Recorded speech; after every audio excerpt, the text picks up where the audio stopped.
Qual é a importância da segurança do paciente dentro das clínicas e consultórios? Bom, gente, eu não preciso nem falar, né, segurança do paciente, mas infelizmente tem muitas pessoas que ainda acreditam que a segurança do paciente ela só vai existir dentro do ambiente hospitalar.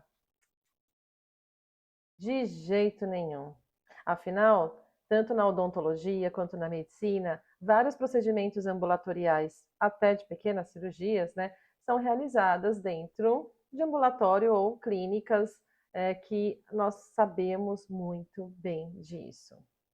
Então, quais são os passos, quais são os itens da segurança do paciente que vocês precisam ficar atentos para respeitar? Nada, nada, isso tudo que eu vou falar para vocês aí está em normativas. É que eu não gosto de ficar colocando leis aqui, um monte de norma. Eu sei que vocês adoram ler lei, né?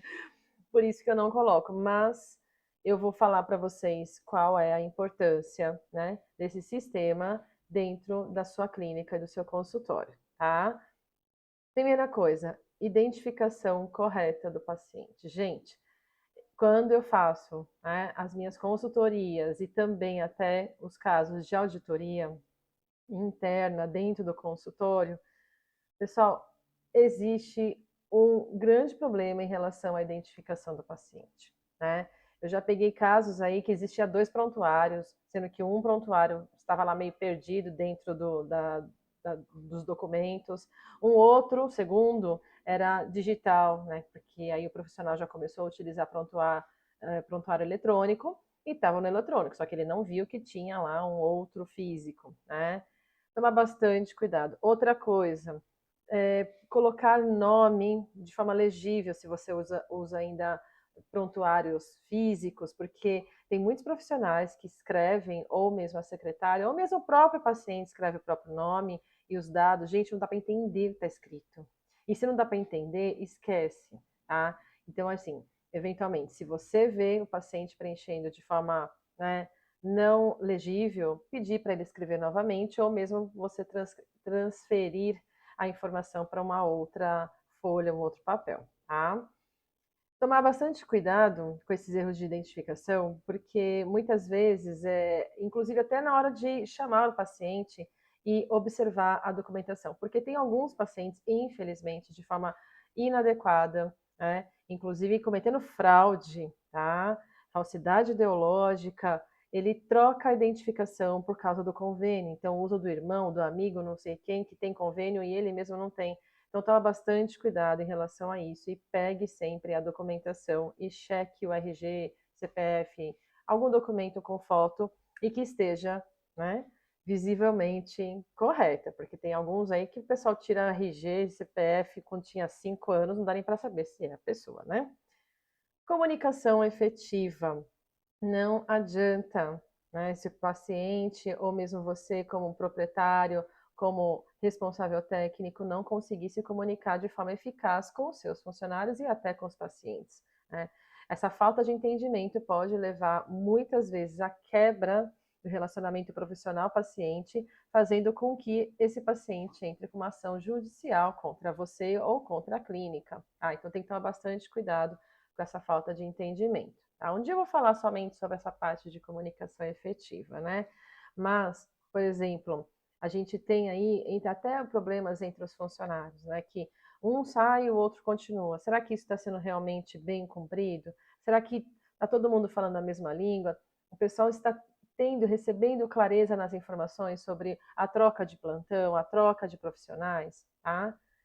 Higiene, né? Aqui especificamente na política relacionada à segurança do paciente, eles dão muita ênfase na higienização das mãos, tá? Só que não é somente das mãos, é do instrumental, é de todo o material que a gente utiliza, tá? Então, assim, eles estão dando foco, por quê? Porque muitos casos aí de contaminação e infecção cruzada acontece via mão, né? Pelas mãos. Então, consequentemente, eles deram uma ênfase maior. Tá? Mas assim, não. Todo o sistema de higiene, todo o sistema de autoclavação, sistema de limpeza de mãos, higienização de mãos precisa ser protocolado, né? Precisa estar na frente lá da bancada onde o profissional higieniza a mão, colocar uma foto, colocar instruções de como isso é feito. Isso se não estiver dentro do consultório da sala de atendimento clínico. Dentro da sala não pode ter nada pendurado, né? Então, assim, fazer esse treinamento pode ser uma coisa simples, mas é uma coisa muito importante que muita gente ainda erra, tá? Outra coisa também é a segurança na prescrição, né? Nesses prontuários online, eletrônico, muitas vezes alguns profissionais copiam e colam a última versão, o último papel. E aí, nesse copiar e colar, você esquece de mudar os dados do paciente, você acaba mudando, sabe, deixando de mudar endereço de paciente, vai dar problema, o paciente no mínimo vai reclamar, vai voltar para fazer outra prescrição, tá? No entanto, isso pode gerar uma falta de comunicação, gerando insatisfação para o paciente, então toma bastante cuidado em relação à prescrição. Já em relação à parte da administração de medicamentos, no caso, quem trabalha, né, com alguma administração dentro do consultório, precisa observar muito o tipo de material que você está utilizando para aquela cirurgia, para aquele material, isso seja na odonto, na medicina, na enfermagem, em todos os lugares. É muito comum o profissional, às vezes, trocar, né, a medicação, trocar uma resina, no caso da odonto, trocar, enfim, algum tipo de material. Tá? Então, tomar bastante cuidado. E a questão não é somente na segurança da prescrição e administração de medicamentos. Está associado também com o prazo de validade desse material. Ele não pode estar vencido, tá? Tomar bastante cuidado com isso. Prevenção de quedas. Não é somente na área hospitalar que o paciente pode cair da maca ou da cama, né? No ambulatório também pode acontecer, principalmente alguns exames ginecológicos, exames assim que precisa estar numa posição um pouco mais desconfortável para o paciente. E o paciente, ele pensa comigo, ele está tão naquela situação, não está nada confortável, não gosta de passar por esses exames, e aí quando termina, ele tenta levantar de uma vez só, né? Gente, eu mesma quase caí já de uma cadeira dessas, né? Até da cadeira do cirurgião dentista, eu também, na hora que eu fui levantar, eu estava meio tonta porque eu fiquei muito tempo deitada, eu quase caí. Então, assim, pessoal, precisa tomar bastante cuidado, né? Observar o paciente, observar o que está acontecendo com ele, se ele está, né, bem ou não está. Sempre avisar, não levanta paciente, assim, quando terminar, eu vou te ajudar a levantar, porque nessa pressa, nessa euforia da gente querer se livrar logo disso,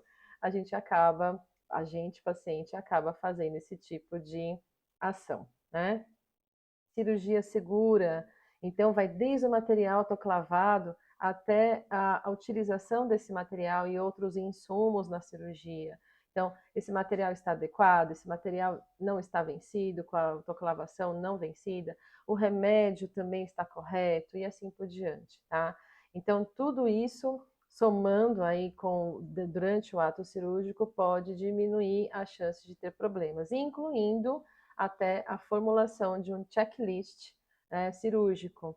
Então, é muito comum, assim, dentro da medicina, no ambiente hospitalar, o instrumentador, ele vai até contar a quantidade de material que ele vai disponibilizar lá, né? Para depois, no final, eles vão contar de novo. Na odontologia, infelizmente, isso acaba não sendo muito comum. Eu já vi vários colegas, assim, pega lá aquele kit, né, que está autoclavado, só que não percebeu que a pessoa que lavou, que embalou e que autoclavou, esqueceu os 2, 3 instrumentais. E aí, na hora da cirurgia, sai correndo atrás de um monte de coisa, né? Então, tem que tomar bastante cuidado em relação a isso também, tá? Então, pessoal, aqui eu citei apenas alguns itens relacionados à segurança do paciente que você já pode começar a implementar no seu consultório, na sua clínica. Vai te agregar valor, vai aumentar aí a gestão de qualidade, você vai conseguir minimizar riscos, então puxando um pouquinho aí para a gestão de riscos também, no momento que você realmente sabe o que a gente precisa fazer para segurança do paciente. Então, pessoal, continua me seguindo, né?